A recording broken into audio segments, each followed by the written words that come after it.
बना सकते हो, मुझे नहीं। मैं जानती हूँ तुम कौन हो, तुम महोबा के वीर उदल हो। राजकुमारी की यह बात सुनकर सभी हैरान रह गए, मानो उनके पैरों तले से जमीन खिसक गई। तभी उदल ने भी चकित होकर पूछा, राजकुमारी आपने मुझे कैसे पहचाना? तब राजकुमारी विजयसेना ने कहा, याद करो जब तुम सिरोंज के महाराज की बेटी के विवाह के समय बारातियों में शामिल थे, तुम्हारी वीरता की कहानियां उस समय प्रसिद्ध हो चुकी थी। तुम केसरिया वस्त्र धारण किए हुए बेदला घोड़े पर सवार होकर आगे बढ़ रहे थे। तभी मेरी सहेलियों ने मुझे बताया था कि तुम महोबा के वीर उदल हो। फिर विजयसेना ने गंभीर स्वर में कहा, लेकिन मुझे यह समझ नहीं आता कि इतने बड़े महान योद्धा को कायरता का यह नाटक क्यों करना पड़ रहा है। ये कहते ही विजयसेना ने अपनी प्रचंड तलवार निकाल ली। तभी उदल ने शांत स्वर में कहा, राजकुमारी यह कायरता नहीं है। आपके पिता ने छल से हमारे पिता और चाचा की हत्या की और उनकी खोपड़ियां इस दुर्ग के वटवृक्ष में टांग दी। जब तक हम उनका प्रतिशोध नहीं लेंगे, न हमारी आत्मा को शांति मिलेगी न उनकी आत्मा को। आप चाहें तो यह बात अपने पिता को जाकर बता सकती हैं। हम भागने वाले नहीं हैं, लेकिन प्रतिशोध जरूर लेंगे। तब राजकुमारी विजयसेना ने दृढ़ता से उत्तर दिया, यह सही है कि मेरे पिता ने अधर्म किया, परंतु मैं इसे स्वीकार नहीं कर सकती कि तुम छल का सहारा लो। ये कहते हुए राजकुमारी ने उदल के सामने तलवार खींच दी। वह पूरी ताकत से उदल पर वार कर रही थी, लेकिन उदल सिर्फ बचाव कर रहे थे, क्योंकि राजमाता मल्हना ने उन्हें आदेश दिया था कि स्त्री पर कभी शस्त्र नहीं उठाना। उदल केवल अपनी तलवार से वार रोक रहे थे, लेकिन राजकुमारी पूरी ताकत से प्रहार कर रही थी। यह देख आल्हा, मलखान और ढेबा सभी बेबाक रह गए। थोड़ी देर बाद राजकुमारी थक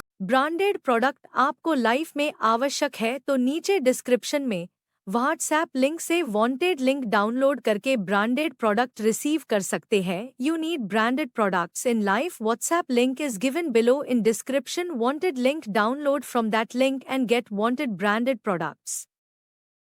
जूड़े को अपनी तलवार से काट दिया। जैसे ही उसका जूड़ा कटा, सहजों की सारी सिद्धियां उसी क्षण नष्ट हो गईं। इसी बीच एक घुड़सवार सैनिक बबूरी वन से आता हुआ महोबा की सेना के पास पहुंचा और उसने उदल से कहा, महाबली उदल, सेनापति आल्हा ने संदेश भेजा है कि राजा जंबे का कोई पता नहीं चल रहा है। संभवतः वह कहीं छिप गया है। तभी उदल ने कहा, राजा जंबे के छिपने के लिए सबसे सुरक्षित स्थान सुरंग ही हो सकता है। इसके बाद उदल ने सैनिकों को बबूरी वन में खुलने वाली सुरंग के मुख पर आग लगाने का आदेश दिया। सैनिकों ने सुरंग के द्वार पर आग प्रज्वलित कर दी और आग तेजी से सुरंग के अंदर फैलने लगी। तभी पास खड़े ब्रह्मा ने सैनिकों को आदेश दिया, आग समाप्त होते ही इसे फिर से प्रज्वलित करना, कोई भी दुश्मन बचकर न निकल पाए। जैसे ही आग सुरंग में फैलने लगी, भीतर छिपे राजा जंबे का धैर्य जवाब दे गया। वह अपने विशाल और भव्य हाथी भौरानंद पर सवार होकर बाहर निकला। हाथी पूरी सजावट के साथ गर्व से चल रहा था और जंबे उसकी पीठ के सिंहासन पर बैठा हुआ था। यह दृश्य देखकर उदल ने अपने घोड़े बेंदुला को दौड़ाया और बिजली की गति से हाथी की ओर बढ़ा। उसने घोड़े की टापों से हाथी के माथे पर जोरदार प्रहार किया। हाथी दर्द से बौखला गया और अपनी दिशा खो बैठा। उसी समय उदल ने हाथी की पालकी पर लगे ध्वज को अपनी तलवार से काटकर नीचे गिरा दिया। उदल ने एक ही छलांग में घोड़े से कूदकर हाथी की पीठ पर चढ़ाई कर दी। राजा जंबे के संभलने से पहले ही उदल ने उसकी गर्दन पर तलवार का ऐसा प्रचंड वार किया कि उसका सिर धड़ से अलग होकर नीचे गिर पड़ा। राजा जंबे के मारे जाते ही मांडवगढ़ का युद्ध समाप्त हो गया। महोबा की सेना ने किले पर विजय प्राप्त कर ली। पूरा किला महोबा के वीरों की जय और आल्हा उदल की जय के नारों से गूंज उठा। युद्ध के जीत के बाद जब यह शुभ समाचार राजा परमाल तक पहुंचा, तो उन्होंने पूरे राज्य में विजय उत्सव मनाने का आदेश दिया। महोबा के राजमहल को दीपों से सजाया गया और वहां आम दरबार लगाया गया। महल के विशाल सभागार में आल्हा, उदल, ब्रह्मा, मलखान, ढेबा और अन्य वीर राजा परमाल के सामने आए और उन्होंने उन्हें प्रणाम किया। आल्हा ने अपने पिता दक्षराज और चाचा वत्सराज के सिर को सम्मान पूर्वक राजा परमाल के समक्ष रखा और वहीं उदल ने भी अपनी प्रतिज्ञा पूरी करते हुए राजा जंबे का सिर मल्हना और देवलदे के चरणों में रखा। उन्होंने भावुक स्वर में कहा, माँ, जिसने हमारे पिता का अपमान किया और उन्हें छल से मारा, उसका अंत हो चुका है। मल्हना ने अपने पुत्र को आशीर्वाद दिया। बुंदेलखंड में चारों ओर खुशी का माहौल था। महोबा के रणबांकुरों के पराक्रम के चर्चे हर ओर हो रहे थे, लेकिन इस जीत ने आल्हा और उदल के मामा माहिल के दिल में जलन और द्वेष की आग को और भड़का दिया। वह आल्हा और उदल के मौत का प्रपंच फिर से रचने लगा। लेकिन क्या उसका यह प्रपंच इस बार सफल होगा? यह जानने के लिए हमारे अगले वीडियो का इंतजार कीजिए। अगर आप यहाँ तक वीडियो देख रहे हैं तो हमें कमेंट में जरूर बताएं कि आल्हा उदल के